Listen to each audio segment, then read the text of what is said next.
ಎಲ್ಲರಿಗೂ ನಮಸ್ಕಾರ. My food and spirituality ಚಾನಲ್ಗೆ ಸ್ವಾಗತ ಸ್ನೇಹಿತರೆ.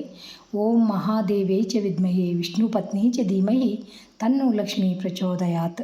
ಸ್ನೇಹಿತರೆ, ಎಲ್ಲರಿಗೂ ಶುಕ್ರವಾರದ ಮತ್ತು ಅಮಾವಾಸ್ಯೆಯ ಶುಭಾಶಯಗಳು. ಸ್ನೇಹಿತರೆ, ಇವತ್ತು ನಾನು ಒಂದು ಅಕ್ಷಯ ತೃತೀಯಗೆ ಹೇಳ್ಕೊಳಕ್ಕಂತ ಒಂದು ಮಹಾಲಕ್ಷ್ಮಿ ಅಷ್ಟೋತ್ತರ ಶತನಾಮ ಸ್ತೋತ್ರವನ್ನು ಹೇಳ್ಕೊಳಕೊಂತೀನಿ. ಮಹಾಲಕ್ಷ್ಮಿಯ 108 ಪವಿತ್ರ ನಾಮಗಳು. ಈ ಒಂದು ಸ್ತೋತ್ರವನ್ನು ಹೇಳಿದ್ರೆ ಮಹಾಲಕ್ಷ್ಮಿಯ ಕೃಪೆಗೆ ಪಾತ್ರ ಆಗ್ಬೋದು ಸ್ನೇಹಿತರೆ. ಅವಳಿಗೆ ಬಹಳ ಪ್ರಿಯವಾದಂಥ ಹೆಸರುಗಳನ್ನು ನಾವು ಪಠಿಸಿದ್ರೆ ಮಹಾಲಕ್ಷ್ಮಿ ಕೃಪೆ ನಮ್ಮ ಮೇಲೆ ಆಗುತ್ತೆ. ಮತ್ತು ಈ ಸ್ತೋತ್ರವನ್ನು ನಿಯಮಿತವಾಗಿ ಪಠಿಸೋದ್ರಿಂದ ಧನ, ಸಂಪತ್ತು, ಸಮೃದ್ಧಿ ದೊರೆಯುತ್ತೈತಿ. ದೀರ್ಘಕಾಲದ ಬಡತನ ದೂರ ಆಗಿ ಸಾಲದ ಬಾಧೆಗಳು ತೀರ್ತವಂತ ಮತ್ತು ಅಷ್ಟೈಶ್ವರ್ಯ ಪ್ರಾಪ್ತಿ ಆಗ್ತಾವಂತ. ಅಂದ್ರೆ 8 ರೀತಿಯ ಸಂಪತ್ತುಗಳು ನಮ್ಗೆ ಪ್ರಾಪ್ತಿ ಆಗ್ತಾವಂತ ಸ್ನೇಹಿತರೆ. ಈ ಸ್ತೋತ್ರವನ್ನು ಹೇಳೋದ್ರಿಂದ ಕಷ್ಟಗಳೆಲ್ಲ ನಿವಾರಣೆ ಆಗ್ತಾವೆ. ಸಂಕಷ್ಟಗಳು, ಜೀವನದೊಳಗೆ ಬರುವಂಥ ಅಡೆತಡೆಗಳು, ದಾರಿದ್ರ್ಯ ಎಲ್ಲ ದೂರ ಆಗ್ತೈತೆ ಅಂತ ಸ್ನೇಹಿತರೆ. ಮತ್ತು ಮನೆಯೊಳಗೆ ಶಾಂತಿ, ನೆಮ್ಮದಿ ಎಲ್ಲರಿಗೂ ಕೊಡ್ತಾಳೆ ತಾಯಿ. ಯಾಕಂದರೆ ಮನೆಯೊಳಗೆ ಶಾಂತಿ, ನೆಮ್ಮದಿ ಇದ್ದರೆ ಮಾತ್ರ ಸುಖ, ಸಂತೋಷ, ಸಮೃದ್ಧಿ ಸಿಗೋಕ್ಕೆ ಸಾಧ್ಯ ಐತಲ್ಲ. ಹಾಗಾಗಿ ಈ ಶಾಂತಿ, ನೆಮ್ಮದಿಯನ್ನು ದುಡ್ಡಿನಷ್ಟೇ ಮುಖ್ಯ ಸ್ನೇಹಿತರೆ. ಆರೋಗ್ಯನೂ ಭಾಳ ಮುಖ್ಯ. ಹಾಗಾಗಿ ಈ ಸ್ತೋತ್ರವನ್ನು ಹೇಳಿದರೆ ಉತ್ತಮ ಆರೋಗ್ಯ, ದೀರ್ಘಾಯುಷ್ಯ ಮತ್ತು ಸೌಭಾಗ್ಯವನ್ನು ದೊರೀತೈತಂತ ಸ್ನೇಹಿತರೆ. ತಪ್ಪದೆ ಎಲ್ಲರೂ ಹೇಳ್ಕೊರಿ. ಶುಕ್ರವಾರ, ಹುಣ್ಣಿಮೆ ಮತ್ತು ಅಮಾವಾಸ್ಯೆ ಅಥವಾ ಪ್ರತಿದಿನ ಬೆಳಗ್ಗೆ ಸ್ನಾನ ಮಾಡಿ ಶುದ್ಧ ಮನಸ್ಸಿನಿಂದ ಪಠಿಸ್ಬೇಕಂತ ಈ ಸ್ತೋತ್ರನ. ಮಹಾಲಕ್ಷ್ಮಿಯ ಒಂದು ಫೋಟೋ ಅಥವಾ ವಿಗ್ರಹದ ಮುಂದೆ ಒಂದು ದೀಪವನ್ನು ಹಚ್ಚಿಟ್ಟು ಪಠಿಸೋದು ಬಹಳ ಅಂದ್ರೆ ಬಹಳ ಸರ್ವಶ್ರೇಷ್ಠ ಅಂತ. 3, 5 ಅಥವಾ 11 ಸಾರಿ ಒಂದು ಸ್ತೋತ್ರವನ್ನು ಪಠಿಸಿದ್ರೆ ಅತ್ಯಂತ ಫಲಪ್ರದ, ಅಂದ್ರೆ ಶೀಘ್ರವಾಗಿ ನಿಮ್ಮ ಒಂದು ಇಷ್ಟಾರ್ಥಗಳು ಈಡೇರ್ತವೆ ಸ್ನೇಹಿತರೆ ಈ ಸ್ತೋತ್ರವನ್ನು ಹೇಳಿದ್ರಿಂದ. ಹಾಗಾಗಿ ಇವತ್ತು ಅಮಾವಾಸ್ಯೆ ಶುಕ್ರವಾರನೂ ಬಂದೈತಿ. ತಪ್ಪದೆ ಇವತ್ತೂ ಹೇಳ್ಕೊರಿ.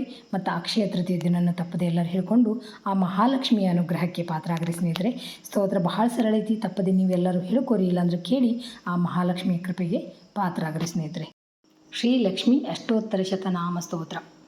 ಶ್ರೀಲಕ್ಷ್ಮೀ ಕಮಲಾದೇವಿ ಮಾ ಪದ್ಮಾ ಕಮಲಾಲಯ, ಪದ್ಮೇ ಸ್ಥಿತಾ ಪದ್ಮವರ್ಣ ಪದ್ಮಿನಿ ಮಣಿಪಂಕಜ, ಪದ್ಮಪ್ರಿಯಾ ನಿತ್ಯಪುಷ್ಟ ಹ್ಯೂಧಾರ ಪದ್ಮಮಾಲಿನಿ, ಹಿರಣ್ಯವರ್ಣಾ ಹರಿಣಿ ಹರ್ಘ್ಯಾ ಚಂದ್ರಾ ಹಿರಣ್ಮಯೀ, ಆದಿತ್ಯವರ್ಣಾ ಶ್ವಪೂರ್ವಾ ಹಸ್ತಿನಾದ ಪ್ರಬೋಧಿನಿ, ರಥಮಧ್ಯಾ ದೇವಜುಷ್ಠಾ ಸುವರ್ಣ ರಜತಸ್ರಜಾ, ಗಂಧದ್ವಾರ ದುರಾಧರ್ಷ ದರ್ಪಯಂತಿ ಕರೀಷಿಣಿ, ಪಿಂಗಳಾ ಸರ್ವಭೂತಾನಾಂ ಈಶ್ವರೀ ಹೇಮಮಾಲಿನಿ, ಕಾಂಸೋಸ್ಮಿತಾ ಪುಷ್ಕರಿಣಿ ಜ್ವಲಂತ್ಯನಪಗಾಮಿನಿ, ಸೂರ್ಯಾ ಸುಪರ್ಣಮಾತಾ ಚ ವಿಷ್ಣುಪತ್ನಿ ಹರಿಪ್ರಿಯಾ, ಆರ್ದ್ರಾಯ ಕರ್ಣೀ ಗಂಗಾ ವೈಷ್ಣವೀ ಹರಿವಲ್ಲಭಾ,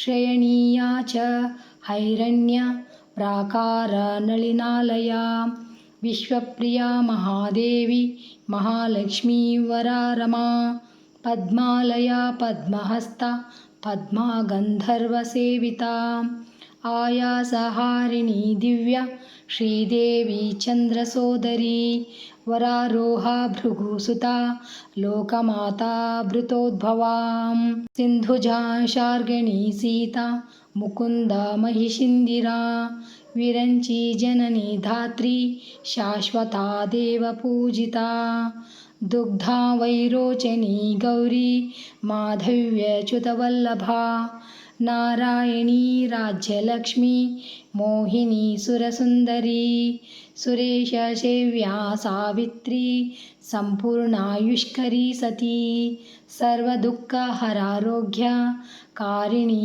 ಸತ್ಕಳತ್ರಿಕಾ, ಸಂಪತ್ಕರಿ ಜಯತ್ರಿ ಚ ಸತ್ಸಂತಾನಪ್ರದೇಷ್ಟದಾ, ವಿಷ್ಣು ವಕ್ಷಸ್ಥಲವಾಸಾ ವಾರಾಹಿ ವಾರಣಾರ್ಚಿತಾ, ಧರ್ಮಜ್ಞ ಸತ್ಯಸಂಕಲ್ಪ ಸಚ್ಚಿದಾನಂದ ವಿಗ್ರಹ, ಧರ್ಮದಾ ಧನದಾ ಸರ್ವಕಾಮದಾ ಮೋಕ್ಷದಾಯಿನಿ, ಸರ್ವಶತ್ರುಕ್ಷಯಕರಿ ಸರ್ವಾಭೀಷ್ಟಫಲಪ್ರದಾ.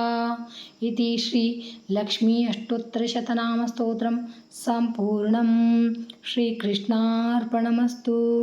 ನೋಡಿದ್ರಲ್ಲ ಸ್ನೇಹಿತರೆ, ಎಷ್ಟು ಅದ್ಭುತವಾಗಿರುವಂಥ ಒಂದು ಮಹಾಲಕ್ಷ್ಮಿ ಅಷ್ಟೋತ್ತರ ಶತನಾಮ ಸ್ತೋತ್ರ. ತಪ್ಪದೆ ನೀವು ಎಲ್ಲರೂ ಹೇಳಿಕೊಂಡು ಆ ಮಹಾಲಕ್ಷ್ಮಿಯ ಕೃಪೆಗೆ ಪಾತ್ರ ಆಗ್ರಿ ಸ್ನೇಹಿತರೆ. Thanks for watching. ಎಲ್ಲರಿಗೂ ನಮಸ್ಕಾರ. ಜೈ ಶ್ರೀಕೃಷ್ಣ. ಮತ್ತು ಇನ್ನೊಂದು ವಿಡಿಯೋದೊಳಗೆ ಭೇಟಿಯಾಗೋಣ ಅಂತ.